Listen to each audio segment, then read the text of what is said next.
La commission d'enquête KPMP en Afrique du Sud débute ses audiences publiques à Johannesburg ce lundi 10 novembre 2025.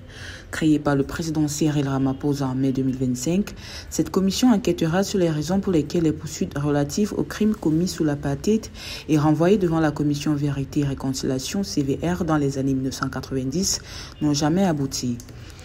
L'enquête examinera également toute ingérence politique présumée qui aurait pu empêcher le parquet national et le service de police sud-africain de donner suite aux affaires de la CVR.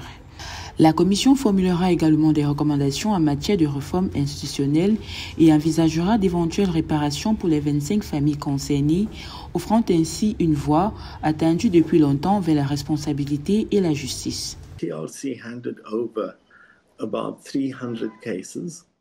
La commission de la vérité et de la réconciliation a transmis environ 300 dossiers. Il s'agissait d'affaires pour lesquelles l'amnistie n'avait pas été accordée ou n'avait pas été demandée. L'État était alors tenu de poursuivre les enquêtes et les poursuites dans ces affaires. Malheureusement, l'État a manqué à cette obligation. Pendant plus de 15 ans, rien ne s'est passé. Ces affaires n'ont pas été traitées du tout. De ce fait, dans de nombreux cas, les auteurs et les témoins sont décédés, rendant ainsi toute poursuite impossible.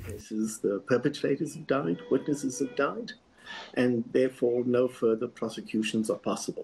Les audiences qui se déroulent au Mbono Discovery Center à Johannesburg accueilleront les témoignages des anciens commissaires de la CVR, Yasmin Souka et Dumisa Tsebesa, ainsi que des anciens directeurs du NPA, Boulelani Souka et Vusi Pikoli.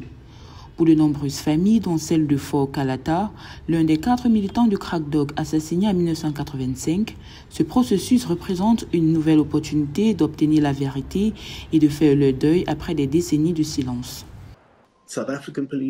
Le service de police sud-africain et le parquet national n'ont pas rempli leur devoir constitutionnel d'enquête sur ces affaires et d'engager des poursuites. Nous affirmons que cela est dû des instructions reçues des supérieurs politiques leur ordonnant d'abandonner ces affaires. Nous espérons que la commission fera toutes les lumières sur les circonstances exactes des événements.